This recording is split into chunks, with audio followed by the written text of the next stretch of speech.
Талат Џафери не се откажува. Собраниската седница за уставните измени останува закажана за 18 август, односно за овој петок, и покрај тоа што власта е далеку од потребното двотретинско мнозинство. Од кабинетот на Џафери за Алфа потврдуваат дека 120 пратеници треба да го скратат одморот и во петок да се соберат на пленарна седница. Како што налага деловникот за работа, сите 120 народни избраници најпрво треба да се изјаснат за предложениот дневен ред, кој се носи со 61 глас за.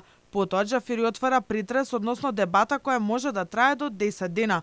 Во овој период пратениците имаат право да излезат на говорница и да говорат по 20 минути, а координаторите по 30 минути. Истото може да го направат и по повеќе пати во текот на 10 дена.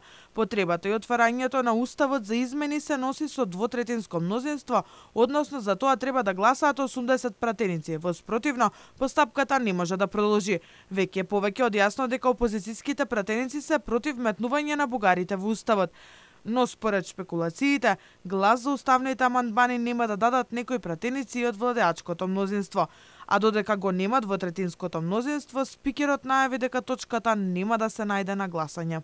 Чинот на гласање не е врзано за денот последен, така да за тоа да се има јасност по однос на постапки.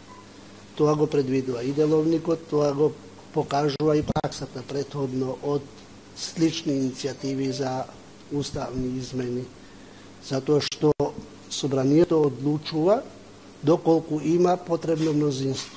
Пратениците од ВМРО ДПМН стојат на ставот дека нема да гласаат за уставните измени, а дали ќе учествуваат во собраниските процедури, дополнително ќе се изјаснат. Уставните измени по бугарски диктат нема да поминат, нека престанат со комбинаторики, единствен логичен излез по падот на легитимитетот на оваа власт во петок ќе бидат предвремени парламентарни избори.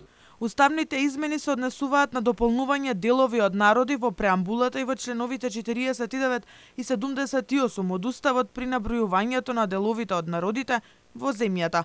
Новиот текст на преамбулата би гласал: по зборот бошњачкиот народ се става запирка и се додава бугарскиот народ, хрватскиот народ, црногорскиот народ, словенечкиот народ, еврејскиот народ и египетскиот народ.